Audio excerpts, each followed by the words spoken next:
السلام علیکم ورحمۃ اللہ وبرکاتہ۔ الحمدللہ رب العالمین والعاقبۃ للمتقین والصلاۃ والسلام علی اشرف الانبیاء والمرسلین۔ سامعین کرام، غمی تو غمی ہوتی ہے اور وہ انسان پھر بھولتا نہیں۔ بسا اوقات اس کی زندگی میں آنے والی خوشیاں وہ بھول جاتا ہے، لیکن غمی ایسا زخم ہوتا ہے کہ وہ بھول نہیں پاتا۔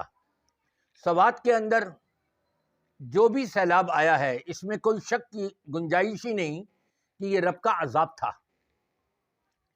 اور رب تبارک و تعالی نے اپنے اصول کے مطابق وَلَنُذِيقَنَّهُم مِّنَ الْعَذَابِ الْأَدْنَىٰ دُونَ الْعَذَابِ الْأَكْبَرِ لَعَلَّهُمْ يَرْجِعُونَ، اس کے پیش نظر کہ ہم بڑے عذاب سے پہلے دنیا میں چھوٹے چھوٹے عذاب چکھائیں گے، شاید کہ یہ واپس لوٹ کر کے آ جائیں۔ یہ عذاب کیوں آیا؟ وہاں اسی علاقے کے اندر عورتیں اور مرد ناچ گانا کر رہے تھے، ناچ رہے تھے، سوشل میڈیا کے اوپر یہ سارا کچھ آ چکا ہے۔ یہ رب کی نافرمانی نہیں تو پھر اور کیا ہے؟ اور اسی سے ایک دن پہلے فیصل مسجد کے اندر اسلام آباد میں یہ عورت اور مرد جا کر کے مووی بنوا رہے ہیں اور ناچ کر رہے ہیں، ناچ رہے ہیں۔ کہاں؟ مسجد کے صحن میں۔ یہ ذمہ داری حکومت کی ہے۔ اگر ایسا ہو رہا ہے کہیں مسجد میں، پہلے نمبر حکومت، یہ اگر دنیا میں نہیں تو آخرت میں تو ایسی سزا ملے گی ان کو۔ یہ مسلم لیگ نون، ان کو ہوش کے ناخن سنبھالنے چاہیے۔ تم پنجاب میں کیا کر رہے ہو؟ اور یہ وزیر داخلہ عوام اسلام محسن آباد میں نقوی، محسن نقوی کے گھر پر ٹوٹ پڑی۔ یہ جس طرح بدماش، مساجد کو گرایا گیا تھا، اسی طرح محسن نقوی کے یہ گھر کی پکا اینٹ سے اینٹ بجا دی گئی۔ ہر طرف بے دین۔ اس پہ غم نہیں مجھے کہ اس کے گھر کو توڑ پھوڑ کر دی گئی اور آگ لگا دی گئی۔ کیوں؟ اس کے گودام میں شہید کی جانے والی مسجد کا ملبہ، وہاں کی کھڑکیاں، وہاں کے دروازے، وہ سب ملے ہیں، اور اسی کے اندر قرآن پاک کے نسخے پھٹے ہوئے ملبے کے اندر دبے ہوئے جلے ہوئے یہ ملے ہیں۔ اس کے گودام میں، اس کے گودام کو بھی توڑ پھوڑ کر دیا۔ بہت اچھا کیا مسلمانوں نے۔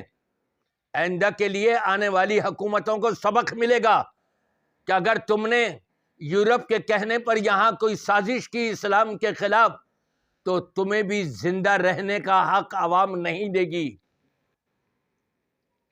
یہ کلمہ پڑھ لینے والے ہیں، یہ نبی سے محبت رکھنے والے ہیں، یہ قرآن کو اپنی جان سے زیادہ سمجھنے والے ہیں۔ وہ علیحدہ بات ہے کہ عملی طور پر بڑی کوتاہیاں ہیں، لیکن پھر بھی ان کے دل میں قرآن کی عظمت ہے، قرآن سے محبت ہے، ان کے دل میں اللہ کی عبادت گاہوں سے محبت ہے، ایمانی جذبہ ہے جس کا انہوں نے اظہار کیا، اور حکومت کو گھٹنے ٹیکنے پڑے۔ اور یہ وزیر داخلہ دوڑ لگا لی، پاکستان سے ہی باہر چلا گیا اپنی جان بچانے کے لیے۔ اور جو عوام کی طرف سے یہ مطالبہ کیا جا رہا ہے کہ اس کا استعفیٰ ہمیں قبول نہیں، ہمیں اس کی شخصیت ہمارے حوالے کرو، ہم جانیں اور وہ جانیں، یہ ایمانی جذبہ ہے ان کا۔ اس لیے حکومت کو چاہیے ہوش کے ناخن لیں، اور آئندہ اس قسم کا پاکستان کے اندر کوئی واقعہ ذرہ برابر بھی نمودار نہیں ہونا چاہیے، ورنہ ایوان بچیں گے نہیں، پھر عدالتوں کے جج بچیں گے نہیں، بلکہ میں تو یوں کہوں گا وزیر داخلہ کے ساتھ ساتھ یہ چیف جسٹس کو بھی پکڑا جائے۔ اس نے 50 مسجدوں کو شہید کرنے کا آرڈر کیسے جاری کیا؟ یہ اس کی بدماشی نہیں تو اور کیا ہے؟ کیا یہ مسلمان ہے؟ اس کو بھی پکڑنا چاہیے، اس کی بھی گرفتاری ہونی چاہیے، اس کے اوپر بھی آنچ آنی چاہیے۔ یہ سارا غم ایک طرف جو کبھی بھلایا نہیں جا سکتا، لیکن اس کے ساتھ ساتھ کچھ خوشی بھی رب تبارک و تعالی نے ہمارے مسلمان بھائیوں کے ذریعے سے ہم کو عطا کر دی، اور وہ کیا؟ وہاں پر اسلامی تنظیمیں، اسلامی جماعتیں پیش ان کی ہیلپ کرنے کے لیے، ان کو کھانا کھلانے کے لیے، ان کو پانی پینے کا مہیا کرنے کے لیے، ان کی رہائش کے لیے، ان کی دیکھ بھال کے لیے وہاں پر جامعۃ الرشید والوں نے بھی بہت کچھ ہیلپ کری ہے، وہاں جماعت اسلامی والوں نے بھی، اور مفتی طارق مسعود صاحب بھی خود پہنچے وہاں پر، اور اسی طرح سے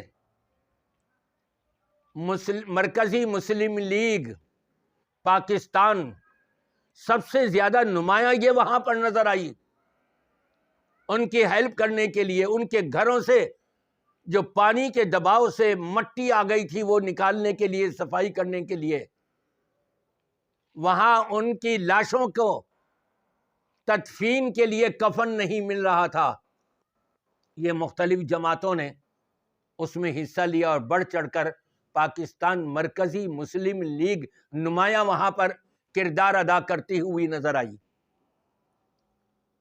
وہاں دیوبندی بھی، وہاں اہل حدیث بھی، مرکزی جمعیت اہل حدیث، بڑا کردار ہے وہاں پر ان کا، ان مظلوم بھائیوں کے ساتھ، کہ جن کو اتنا بڑا نقصان ہوا کہ گھر بھی نہیں رہا، سامان بھی نہیں رہا۔ گھر اور سامان تو دور کی بات رہی، ان کے اپنے عزیز و اقارب اور رشتہ دار وہ بھی نہ رہے۔ کسی خاندان کا ایک فرد بچا ہے، کسی خاندان سے ایک عورت بچی ہے، کسی خاندان کا ایک بچہ بچا ہے، اور باقی سارے کے سارے وہ ہلاک ہو گئے۔ ان کے ساتھ ہمدردی، یقیناً یہ ہمارا قرآن بتاتا ہے، وَتَعَاوَنُوا عَلَى الْبِرِّ وَالتَّقْوَى، نیکی اور تقوی کی بنیاد پر تم تعاون کرو ایک دوسرے کے ساتھ، ان کی ہیلپ کرو۔ اس میں شک نہیں کہ ہماری فوج بھی وہاں پہنچ گئی ہے، لیکن فوج کا اتنا زیادہ بڑا کردار ابھی تک نظر نہیں آیا جتنا بڑا کردار یہ دینی جماعتوں کا نظر آیا ہے اور آ رہا ہے، جبکہ فرض سب سے زیادہ حکومت کا بنتا ہے کہ حکومت اس معاملے کے اندر پیش رہے، ہے شامل ہے وہ بھی، لیکن اتنا بڑا کردار نہیں جتنا بڑا کردار مذہبی جماعتوں کا ہے، دینی جماعتوں کا ہے۔ اسی طرح سے اور دیگر جماعتیں، اور بالخصوص پاکستان مرکزی مسلم لیگ کی سینکڑوں نہیں ہزاروں افراد وہاں پہنچ گئے ان کی ہیلپ کے لیے اور ان کی مدد کرنے کے لیے، کھانے پکا کر کے دیے جا رہے ہیں، پانی کی بوتلیں تقسیم کی جا رہی ہیں، ان کے گھروں سے جو بچے ہوئے مکان ہیں، ملبہ اور مٹی وہاں نکالی جا رہی ہے، اور ان کے لیے خیمے گاڑے گئے ہیں، اور یہ عہد کیا جا رہا ہے کہ ہم انشاءاللہ ان کو گھر بھی بنا کر کے دیں گے۔ میری دعا ہے اللہ تبارک و تعالی سے کہ جتنے بھی لوگ مذہبی، جتنی بھی جماعتیں وہاں پر گئی ہیں اور ان کی ہیلپ کر رہی ہیں، اللہ تعالیٰ ان کی سعی کو اپنی بارگاہ میں مقبول و منظور فرمائے۔ یقیناً یہ ہیلپ کرنا ہمارے لیے خوشی کی بات ہے، اور میں بلکہ پورے پاکستان کے تمام صوبوں کے علاقوں سے کہوں گا، وہ صوبہ سندھ ہو، صوبہ پنجاب ہو، صوبہ سرحد ہو، بلوچستان ہو، تمام مسلمانوں سے میں یہ کہوں گا، آپ اپنی جیبوں کے منہ کھول لیں ان بے گھروں کے لیے، ان بے سہاراؤں کے لیے۔ آپ ان کی مدد کریں گے، اللہ آپ کی مدد کرے گا۔ انفق انفق علیک، آپ خرچ کریں گے ان کے لیے، اللہ تعالیٰ آپ کے لیے خرچ کرے گا، آپ کو دے گا، مزید عطا فرمائے گا۔ یہی شکر گزاری ہوگی، لَإِن شَكَرْتُمْ لَأَزِيدَنَّكُمْ، رب کا وعدہ ہے کہ تم میری شکر گزاری کرو گے۔ اللہ نے تمہیں دولت سے نوازا ہے، اللہ نے روپیہ پیسہ دیا ہے، اللہ نے تمہیں کاروبار دیا ہے، تم ان مظلوموں کی مدد کرو، تم ان کی مدد کرو گے، رب تبارک و تعالی تمہاری ہماری سب کی مدد فرمائے گا۔